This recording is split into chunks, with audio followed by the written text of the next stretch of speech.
Hello and welcome to the transcription explanation of this design.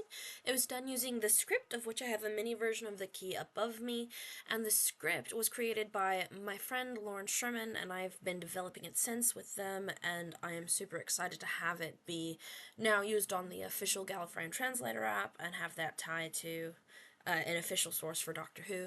And with that being said, let's get to these designs and how to read them. So I did two versions of this design.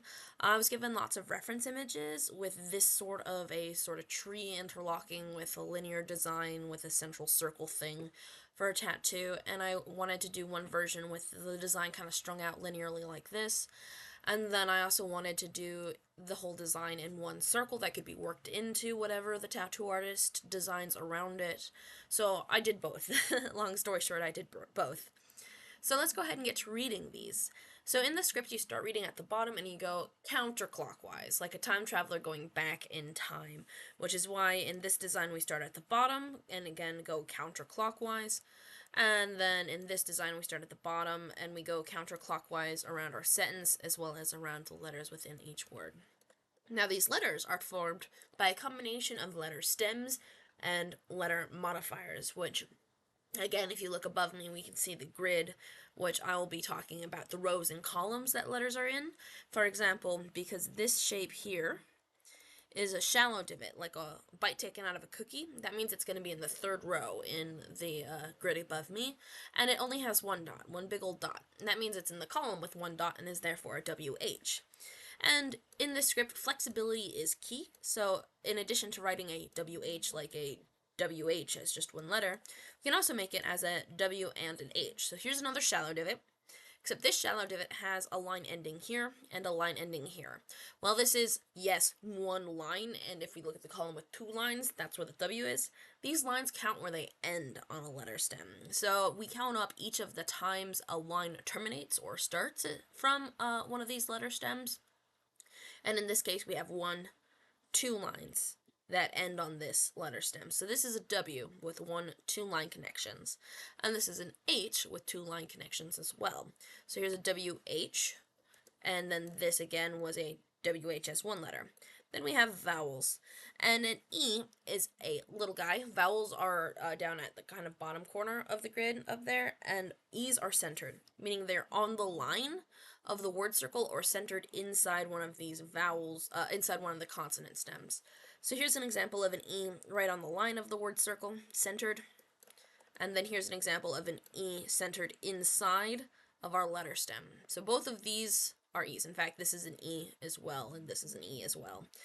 And then we have our R, which has 1, 2, 3 dots. So if we look at our 3-dot column, and again, a shallow divot like the W or the WH, 3-dot row, 3-dot column and shallow divot row makes it an R. So this is an R here. This is an R here. This is an R here, same letter. This is an R here, same letter. Here's another E, just like this E on the line of the word circle. And this shallow divot is a V because it's a shallow divot with one line. It's just particularly thick in that design. And in this design, we have that straight line coming from the V, and another E, and then the R. So altogether, we have the WH, E, R, E, V, E, R. And we have the W, H, E, R, E, V, E, R, so wherever. And then we have the word U. A Y is a circle on the line of our word circle with 2 dots, so bottom row and in the column with 2 dots. An O is a little guy inside our word circle, and a U has a line rating outwards, away from the center of our word circle. So here's a Y, O, U. Here's another example of the word U, Y with 2 dots, O inside the circle, U, line going outwards. And then in this design, we have a Y with 2 dots, O on the line of the letter stem, which is another way to do an O. It's still the internal position. And then here we have another U, 2 dots, Y, O, and then U, line rating outwards. So those are our U's. And then go, it's a deep divot with one line and a little circle inside our word circle, just like this O and U. So here's the go in this design, here's the go in this design. Then we have there, which starts with a TH, a full circle on the line of our word circle. So a full circle on the line of the word circle.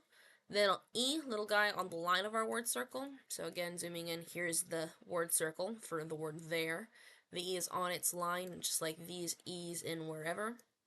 another R with 3 dots, again, just like wherever, and then another E, centered on where the word circle would continue through. So there, and then in this design we have a THERE, and then the U we talked about earlier, YOU, YOU, and then last but not least the word R. So an R again has 1, 2, 3 dots on a shallow divot. Here's those 3 dots for this shallow divot. And then the A is outside the word circle. Then the E is on the line of the word circle. So ARE and ARE. And that sums it up. So in this design we have wherever you go, there you are. Oh, and here's the period on our sentence circle at the end of the sentence. This also helps with orientation, so that way you know that the period is read at the end of all of these words, so you'd orient the period. So it would be at the end of the sentence, so between these two words, so that's why it's between those two words, which is why it's oriented with this as the bottom.